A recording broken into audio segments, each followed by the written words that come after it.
వెతలు తీరును, కృపలు దొరుకును, సాటి లేనిది యేసుని నామం.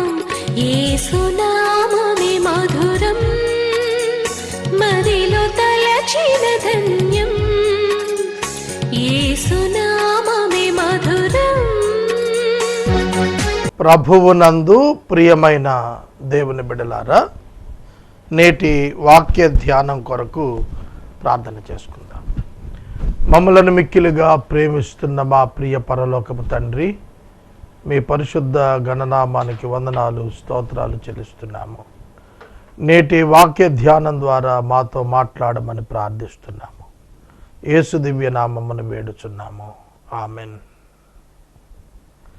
ప్రియమైన దేవుని బిడ్డలారా, డిసెంబర్ 31 నాటికి పరిశుద్ధ బైబిల్ గ్రంథాన్ని 3వ పర్యాయం పూర్తి చేయటానికి సిద్ధంగా ఉన్నాం. ఇంకా 2.5 మాసాలు. ఈ 2.5 మాసాల్లో ఎపిసోడ్స్ సహకారులుగా మీరు రావాలి. ఈ పరిచర్య 2020లో కొనసాగించడానికి మీ పూర్తి సహకారం మాకు ఇవ్వాలని నేను మనవి చేస్తున్నాను. ఈ మాసం 10 రోజుల్లో ఒక్క ఎపిసోడే వచ్చింది. 10 days 1 ఎపిసోడ్ అంటే మనం 10 రోజులలో ఇంకా ఈ 10 daysలో మనం 10% ఆఫ్ సపోర్ట్ కూడా రీచ్ కాలేకపోయాం, పేమెంట్ కూడా రీచ్ కాలేకపోయాం. కాబట్టి మీ సహకారం కావాలి. దయచేసి ప్రార్థించండి. ప్రార్థన కొరకు ఎవరైతే ముందుకు వచ్చారో వారందరిని అభినందిస్తున్నాను. ఇక వాక్య ధ్యానంలోనికి వెళదాం. పేతురు గారు వ్రాసిన 2వ పత్రిక, పేతురు వ్రాసిన 2వ పత్రిక 3వ అధ్యాయం. ఇదే చివరి అధ్యాయం. ఈ అధ్యాయంలో 18 వచనాలు ఉన్నాయి. ఈ 18 వచనాలలో పేతురు ఏం చెప్పాలనుకుంటున్నాడు విశ్వాసులకు? యేసుక్రీస్తు ద్వారా, ప్రవక్తల ద్వారా, అపోస్తలుల ద్వారా ఏ మాటలైతే పలుకబడ్డాయో వాటిని జ్ఞాపకం చేసుకోండి, మర్చిపోవద్దని చెప్తున్నాడు. యేసుక్రీస్తు ద్వారా పలుకబడిన మాటలు జ్ఞాపకం చేసుకోండి, మర్చిపోవద్దు. అవే ప్రవక్తలు, న్యూ టెస్టిమెంట్ అపోస్టల్స్ రిపీట్ చేశారు. ఓల్డ్ టెస్టిమెంట్ ప్రొఫెట్స్ అవే ముందస్తుగా చెప్పారు. జ్ఞాపకం చేసుకోండి. ఏం జ్ఞాపకం చేసుకోవాలి? తీర్పును గురించి జ్ఞాపకం చేసుకోండి. Every Christian must not neglect the judgment of God. ఏం జరగదండి, దేవుని తీర్పు లేదు, పాడు లేదని కాదు. లోకమంతటికి తీర్పు, ఏకకాలపు తీర్పు. తీర్పు దినము గూర్చి పాత నిబంధన ముగింపు వచనాల్లో మలాకి చెప్పాడు.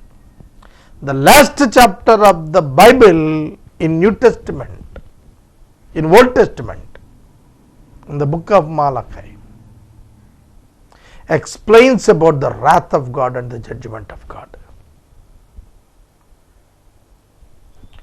బైబిల్లో పాత నిబంధనలోని 39 పుస్తకాల్లో చివరి పుస్తకమైన మలాకీలో చివరి అధ్యాయం 4వ అధ్యాయం ప్రారంభ వచనాల్లో యెహోవా యొక్క ఉగ్రత కొలిమి కాలినట్టు కాలుతోందన్నాడు. The day of judgement.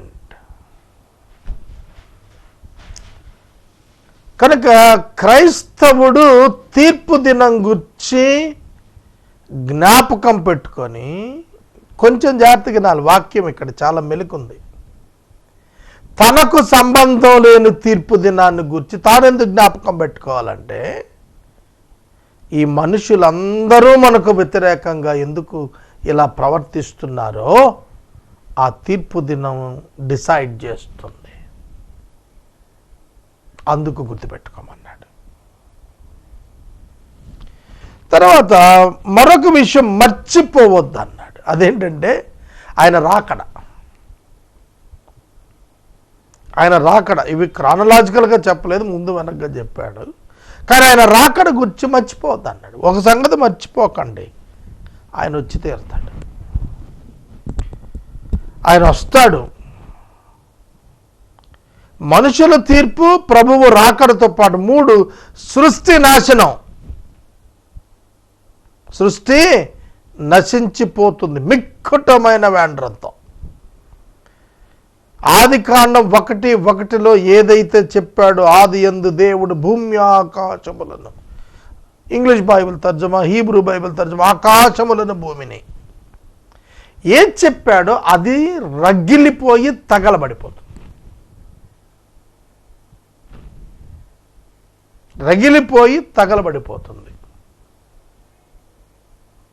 రెండే మిగులుతాయి, రెండే కొత్తవి వస్తాయి. ఒకటి నరక అగ్నిగుండము, రెండవది నూతన భూమి నూతన ఆకాశం.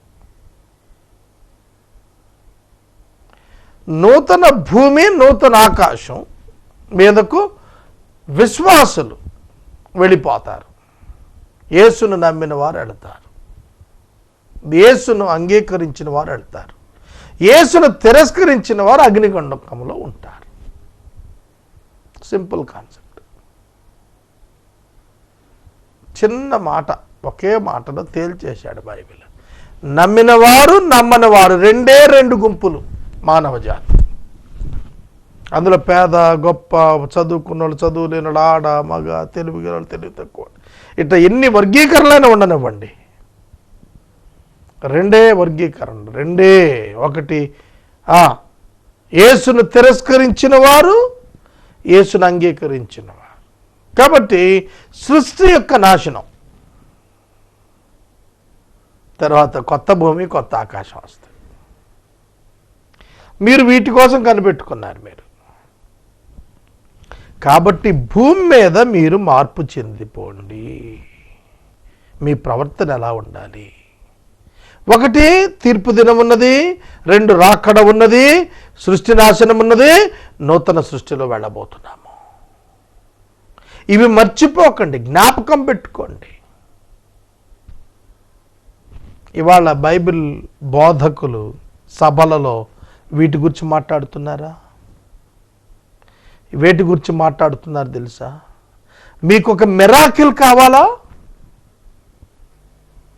మీరు ఇప్పుడు ఇంటికి వెళ్ళేప్పుడు మీ క్యారీ బ్యాగ్లో ఒక అద్భుతం వేసుకుపోతారా? ఏమిటో వీడి చేతిలో ఉన్నట్టుగా అబద్ధాలు. మీకు స్వస్థత కావాలా? మీకు సంతానం కావాలా? మీకు ఆర్థికపరమైన లాభాలు కావాలా? మీ తోటలు పండాలా? మీ వ్యవసాయం ఫలించాలా? మీ ఇండస్ట్రీలు పెరగాలా? మీ లాభాలు పెరగాలా? రండి యేసు దగ్గరికి అంటున్నాడు. ఎవడండి అసలు? అబద్ధ బాధకుడు. పేతురు గారు చనిపోయే ముందు చెబుతున్న మాటలు ఏమిటో తెలుసా? తీర్పును జ్ఞాపకం పెట్టుకోండి, రాకడను జ్ఞాపకం పెట్టుకోండి, లోకనాశనాన్ని జ్ఞాపకం పెట్టుకోండి, నూతన ఆకాశం భూమి వస్తుంది జ్ఞాపకం పెట్టుకోండి. అలా బతకండి. ఇక్కడ అలా బతకండి. అంటే చచ్చిపోండి, భూమి మీద బతుకున్నట్టుగా ఉండి. ఈ లోకానికి చచ్చి నూతన రాబోతున్న లోకాల కొరకు బ్రతకటం అన్నమాట. ఇది 3వ అధ్యాయంలోని తాత్పర్యము. ఇక నేను మొదటి వచనం నుండి మాట్లాడతాను. ఇక్కడ ప్రియులారా అని పిలిచాడు. ప్రియులారా, ప్రియులారా. ఎవరు ప్రియులారా? This is now the second letter that I am writing to you, beloved. ఇది నేను మీకు రాస్తున్న 2వ లేఖ. స్పష్టంగా ఆయనే చెప్పేసుకున్నాడు, పేతురు గారు నేనే రాస్తున్నాను, స్వయంగా రాస్తున్నాను, ఇది 2వ లేఖ. కన్ఫర్మేషన్ ఇస్తున్నాడు. నేను ఇప్పుడు రాస్తున్నాను, మీకు ఇప్పుడు రాస్తున్నాను. This is the right time to learn and understand. ఎందుకంటే నేను వెళ్ళిపోబోతున్నాను. వృద్ధుడైపోయాడు, చనిపోతాడు. ఇక ఆత్మ ద్వారా తన నిర్గమము తెలుసుకున్నాడు. ఆత్మ ద్వారా తన నిర్గమము తెలుసుకున్నాడు. అందుకని 1వ అధ్యాయంలోనే అంటాడు, ప్రభువైన యేసు నాకు సూచించిన ప్రకారము నా గుడారమును త్వరగా నేను విడవవలసి ఉన్నది అని ఎరిగి ఈ గుడారములో, అంటే శరీరాన్ని గుడారం అంటున్నాడు. నాకు 50 ఏళ్ళు, నేను ఈ గుడారంలో మూలుగుతున్నాను. గుడారము విడుదల మరణం, శారీరక మరణం. ప్రతి విశ్వాసి యొక్క కనులు, నిజ విశ్వాసి యొక్క కనులు ఇటర్నల్ అబౌడ్ మీద ఉంటాయి. ఈ ఎర్త్లీ కింగ్డమ్స్ మీద ఉండవు. ఇహలోక ధ్యానం ధ్యాస మీద ఉండదు, పరలోకంపై ఉంటుంది. అబ్రహాము భౌతిక కణాను కొరకు పరుగులెత్తలేదు, పరలోక పట్టణం కొరకు, ప్రభు నిర్మాణం చేస్తున్న దాని కొరకు ఎదురు చూస్తూ ఉన్నాడు. ఎప్పుడు వస్తుందో ఆ రాజ్యం. అదే 3వ అధ్యాయంలో చెప్పాడు, కొత్త భూమి కొత్త ఆకాశం. క్రొత్త భూమి క్రొత్త ఆకాశం వస్తుంది. ఏ మతం దీనికి ఒప్పుకుంటుంది? ఒప్పుకోదు. యేసు క్రీస్తు ప్రభువును నమ్మిన వారు తీర్పు నుండి తప్పించుకొని, ఉగ్రత నుండి తప్పించుకొని, ఆయనతో శాశ్వతంగా నివాసం ఉండినట్లుగా నూతన భూమి మీదకు పంపబడతారు. అచ్చట యేసు వారికి దేవుడిగా ఉంటాడు. అక్కడ ఈ భూమి మీద ఉన్నట్లుగా సముద్రం ఉండదు. విశ్వంలో వేలాడుతున్నట్లుగా వెలిగించుటకు సూర్యుడు ఉండడు, చంద్రుడు ఉండడు. సూర్యుడు, చంద్రుడు, సముద్రం భూమి మీద ఉన్న శీతోష్ణ స్థితిని కంట్రోల్ చేస్తున్నవి అవే కదా. కాబట్టి ఇక్కడ క్రొత్త భూమిపై ఇట్లాంటి కండిషన్స్ ఉండవు. అది దాన్ని రాస్తున్నాడంట. ఎందుకు రాస్తున్నాడంటే, this is the right time for me to write to you. మీకు రాయాల్సిన సమయం వచ్చేసింది, ఎందుకంటే నేను వెళ్ళిపోబోతున్నాను. 3వ పర్యాయం బైబిల్ పూర్తి చేస్తున్న నేను 4వ పర్యాయం ప్రారంభిస్తూ నా గుడారపు విడుదల వరకు నా తరం ప్రజలకు వాక్యం చెబుతూ చెబుతూ చెబుతూ వీరిని యేసు రాకడ కొరకును, తీర్పు తప్పించుకొనుటకును, నూతన ఆకాశం భూమి కొరకు సిద్ధం చేయాలని ఆనాడు పేతురు పౌలు అనుకున్నట్లే నేను అనుకుంటున్నాను. అందుకే నేను చర్చి కట్టలేదు, అందుకే నేను సంఘాలను పోగజేయలేదు. It's very simple matter for a ordinary fellow to pool up the people in the name of the lord.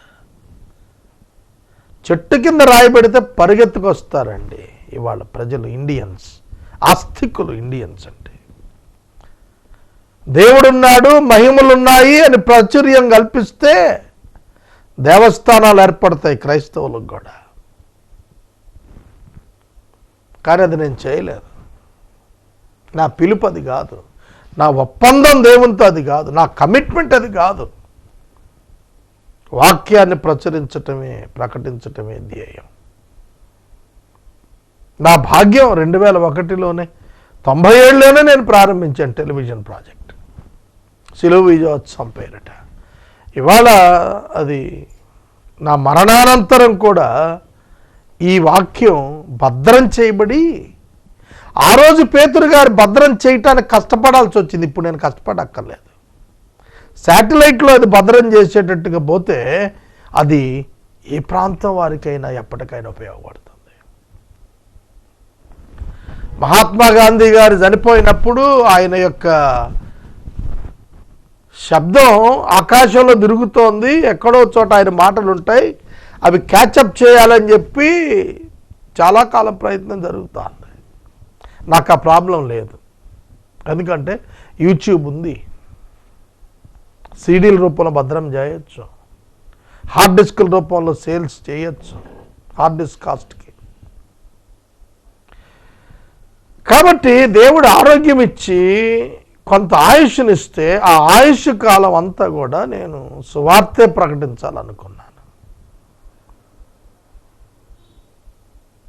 పేతురు చెప్పిన మాటలు హృదయంలో నాటుకుపోయాయి. నాకు శరీరములో ఉన్నంత కాలము సంఘాలను రేపుటే భాగ్యం. విశ్వాసుల పట్ల బాధ్యత కలిగి మాట్లాడుతున్నాడు. అదే బిషప్ అంటే. బిషప్ అంటే ఏంటి? అంగి, గొలుసు, చేతికర్ర, నెత్తి టోపీ కాదు. గట్టిగా మీరు బిషప్ అని మాట్లాడితే గట్టిగా వంకరగా మాట్లాడాల్సి వస్తే is the simply president of a secular society. 1956 act. నువ్వు బిషప్ అని పెట్టుకో, ఏమైనా పెట్టుకో. Very simple. ఇండియన్ కాన్స్టిట్యూషన్ ప్రకారం any bishop is the president of the organization. Simple. కానీ బైబిల్ బిషప్ అది కాదు. బైబిల్ బిషప్ సంఘాలను క్రీస్తు రాకడ కొరకు, క్రమశిక్షణ కొరకు సిద్ధం చేసేవాడు. అందుకే పేతురు అంటాడు, నేను ఈ మాటలు మీకు ఇప్పుడు రాస్తున్నాను. ఏమిటో తెలుసా? అవి పరిశుద్ధ ప్రవక్తల చేత పూర్వమందు పలుకబడిన మాటలు. ప్రభువైన రక్షకుడు మీకు అపోస్తలుల ద్వారా ఇచ్చిన ఆజ్ఞలు మీరు జ్ఞాపకం చేసుకోవాలనే విషయాన్ని మీకు జ్ఞాపకం చేసి నిర్మలమైన మీ మనసులను రేపుచున్నాను. My sincere reminder. ఒక ఉన్నతమైనటువంటి జ్ఞాపకం. రిమైండ్ చేస్తున్నాడు, మరల మరల మరల మరల జ్ఞాపకం చేస్తున్నాడు. అపోస్తలులు ఏం చెప్పారు? యేసుక్రీస్తు ఏం చెప్పాడు? ప్రవక్తలు ఏం చెప్పారు?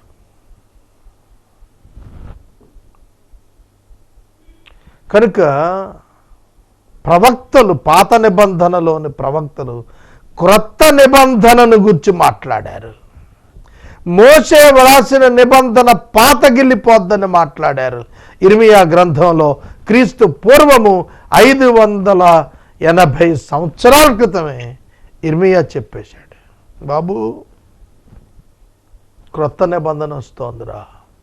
ఇది రాళ్ల మీద చెక్కిన మోషే నిబంధన కాదు బాబు, ఇది హృదయాలలో చెక్కబోతున్న నిబంధన. ఈ నిబంధన దేవుడు హృదయముల మీద వ్రాస్తాడు. ఒక్కడు కూడా బోధించాల్సిన పని లేదు. బోధించాల్సిన పని లేని నిబంధన, మెత్తనిది, హృదయాల మీద రాయబడేటువంటిది. క్రీస్తు రక్తము చేత ఈ నిబంధన మనుషుల హృదయాల మీద రాస్తాడు దేవుడు. ఆ నిబంధన క్రిందకు మనం రావాలి. మన అంతరంగంలో యేసు క్రీస్తు యొక్క క్రొత్త నిబంధన లిఖించబడింది. పాత నిబంధన ధర్మశాస్త్రమునకు చెందిన వారం కాదు, మనం క్రొత్త నిబంధనకు చెందినటువంటి వారం, కృపకు చెందిన వారం, విశ్వాసమునకు చెందిన వారము, నిరీక్షణకు చెందిన వారము. We are the bride of Jesus.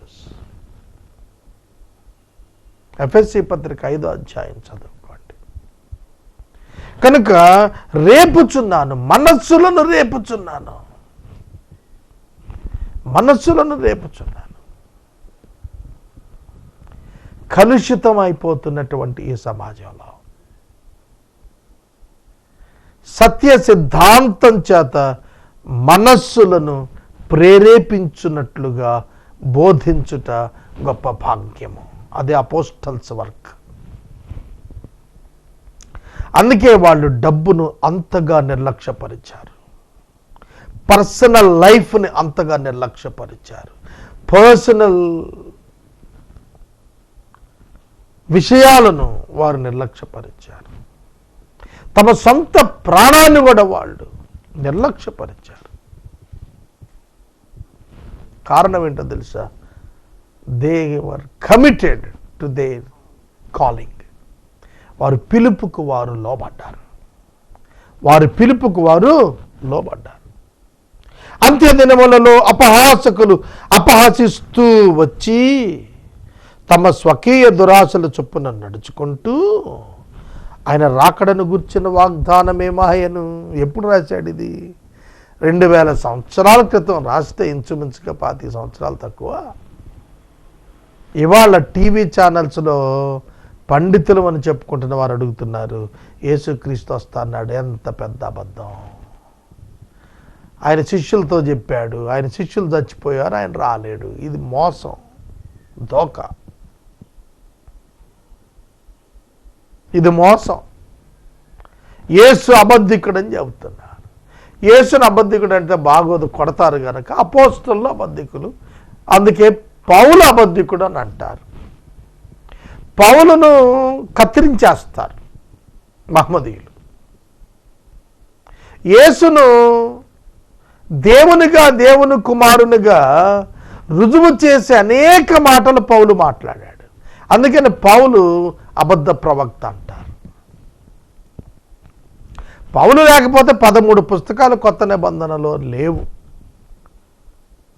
Hebrew పత్రిక, రోమా పత్రిక లేకపోతే క్రీస్తు యొక్క దైవత్వం, పాత నిబంధన యొక్క సంపూర్ణ నెరవేర్పు యేసుక్రీస్తు అంటానికి ఆధారాలు కనపడవు. అందుకనే పౌలుని కత్తిరించేస్తారు.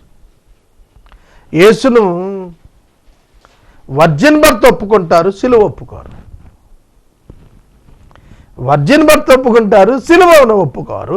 సిలువను ఒప్పుకోకపోతే పునరుద్ధానం ఒప్పుకోరు. సిలువ లేకపోతే, పునరుద్ధానం లేకపోతే దేవుని కుమారుడు కాలేడు, రోమాపత్రిక 1వ అధ్యాయం ప్రకారం.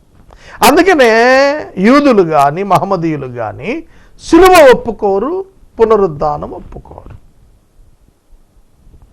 ఆయన ఆకాశానికి వెళ్ళాడు, వస్తాడు, ఆ మహిమలు ఉన్నాయని అంటారు.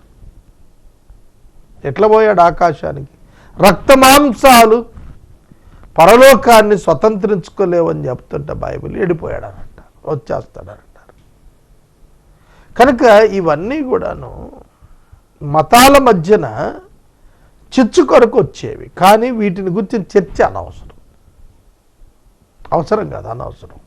సువార్తను నమ్మువానికి మిగతా విషయాల పట్ల, మిగతా క్రియేటివ్ స్టోరీస్ పట్ల అనవసరం. కనుక పేతురు చెప్తున్నాడు, అపహాసకులు అంత్య దినాల్లో వస్తారు. ఎట్లా? వీళ్ళు అపహాసకులు అంటే ఎట్లా అంటే, they corner the truth of the Bible. ఇవాళ చాలామంది వచ్చారు టెలివిజన్స్లో, మీరు చూస్తే పేర్లు ఎందుకులేండి, మీకు తెలిసినవే. వీళ్ళంతా ఏమంటున్నారు అంటే అపహాస్యం చేస్తున్నారు. చేస్తూ ఉన్న వారి యొక్క జీవితాలు ఎట్లుంటాయంటే స్వకీయ దురాశల చొప్పున నడుస్తారు. వాళ్ళ బ్యాంక్ బ్యాలెన్సులు ఈ కామెంట్ల తర్వాతే మారతాయి. వీరి టైటిల్స్ ఈ కామెంట్ల తర్వాతే చేరతాయి. వీరి ఆస్తులు ఎదుగుదల ఈ కామెంట్ల తర్వాతే పెరుగుతాయి. వీరి పేరు ప్రతిష్టలు ఇనుమడింపు ఈ కామెంట్ల తర్వాతే పెరుగుతాయి. అది స్వకీయ దురాశల చొప్పున నడుచుకుంటారు. వాళ్ళు అడిగేది ఏంటంటే, ఆయన రాకడను గుర్చిన వాగ్దానం ఏమైంది? పితరులు నిద్రించిన మొదలుకొని సమస్తం సృష్టి ఆరంభం ఉన్నట్లే నిలిచి ఉంది కదా, ఏం మార్పులు లేవు కదా, ఎందుకు ఇదంతా నాశనం అవుద్దంటారు? వాళ్ళకి తెలియంది ఒకటి ఉంది, అదేంటంటే పూర్వము నుండి ఆకాశం ఉండెననియు. పేతురు దేన్ని చెప్తున్నాడో తెలుసా? పూర్వము నుండి అని. నీ పూర్వం, నా పూర్వం, క్రీస్తు పూర్వం కాదు. The first inhabitation stage and the second inhabitation stage of the earth. ఆది కాండములో 1వ అధ్యాయములో 2వ వచనానికి పూర్వమందు. అర్థమైందా? నిరాకారముగా శూన్యముగా భూమి ఉన్నదని ఆది కాండం 1:2లో చెప్పిన మాటకు పూర్వమందు ఆకాశం ఉండెననియు నీళ్లలో నుండి నీళ్ల వలనను సమకూర్చబడిన భూమియు దేవుని వాక్యమును వలన కలిగిననియు వారు బుద్ధిపూర్వకముగా మరచెదరు. ఇదేమిటండి? నీళ్లలో నుండి సమకూర్చబడిన భూమి. మీరు ఆదికాండం 1వ అధ్యాయంలో భూమి కలుగును గాక అనలేదు ఆయన, ఆరిన నేల కలుగును గాక అన్నాడు. అప్పటికే భూమి ఉంది, ఆ భూమి నీళ్లలో ఉంది. అదే pre Adamite flood, that is called pre Adamite flood. ఆదాము పాపము చేయక పూర్వము the rebellion of the Lucifer brought a great flood on earth. తెలుసునా? కనుక సాతానుని యొక్క రెబెలియన్కు భూమి నీళ్లలో ముంచివేయబడింది. క్లియర్ ఎవిడెన్సెస్ ఉన్నాయి. కాబట్టి ఈ భూమి సమకూర్చబడిన భూమి, మునుపుడే ఉన్న భూమి, మునుపు దేవదూతల యొక్క తృణీకారం చేత నీళ్లలో ముంచబడిన భూమిని దేవుడు బయటకు తీసుకొని వచ్చాడు. ఆ భూమి ముందే ఉందని బుద్ధిపూర్వకంగా, అంటే కావాలనే మర్చిపోతారు. తెలుసు కానీ కావాలనే మర్చిపోతారు. ఆది యందు దేవుడు భూమి ఆకాశం సృజించిన తర్వాత భూమి నిరాకారంగా శూన్యంగా ఎందుకుంది అనేది తెలుసుకోవటానికి ఎందుకు ప్రయత్నించరు? ఈ ట్రూత్ పరిశీలించడానికి ఎందుకు మతాలన్నీ ఒప్పుకోవు? అక్కడే ఉంది లిటిగేషన్. మరి అందుకనే చెప్పాడు, వీళ్ళు బుద్ధిపూర్వకంగా మరుస్తారు. ఆ నీళ్ల వన్న అప్పుడున్న లోకము, ఎప్పుడున్న లోకము ఆదామునకు పూర్వం ఉన్న లోకము, అప్పుడున్న లోకము, ఇప్పుడున్న లోకము. అప్పుడున్న లోకము నీటి వరదలో మునిగి నశించెను. ఇప్పుడైతే ఆకాశము భూమి భక్తిహీనుల తీర్పు కొరకు, నాశనం కొరకు, అగ్ని కొరకు నిలువ చేయబడినవి అదే వాక్యం వల్ల భద్రం చేయబడ్డాయి. అదే వాక్యం వల్ల భద్రము చేయబడ్డాయి. కనుక ఏ వాక్యం అయితే ఆది యందు ఉన్నదో ఆ వాక్యము the rebellion of the angels అప్పుడు నీళ్లల్లో ముంచినదే, దానిని ఈ rebellion of the human being విషయంలో అగ్నిగంధకాల చేత ఈ భూమిని తగలబెట్టడానికి దేవునికి ప్రణాళిక ఉన్నది. అందుకే దేవుడు ఆ దినము కొరకే ఈ దినాలలో భూమిని, మానవులను ఉపేక్షిస్తున్నాడు. జాగ్రత్త. ప్రార్థన. మమ్మలను మిక్కిలిగా ప్రేమిస్తున్న తండ్రి, వందనాలు, స్తోత్రాలు. నీ వాక్య సత్యాలు ఎరుగుట నేర్పమని యేసునామమున వేడుచున్నాము. ఆమేన్. తండ్రి అయిన దేవుని ప్రేమ, కుమారుని యేసయ్య కృప, పరిశుద్ధాత్మ దేవుని యొక్క అన్యోన్య సహవాసము సదాకాలం మనందరికీ తోడైండును గాక. ఆమేన్.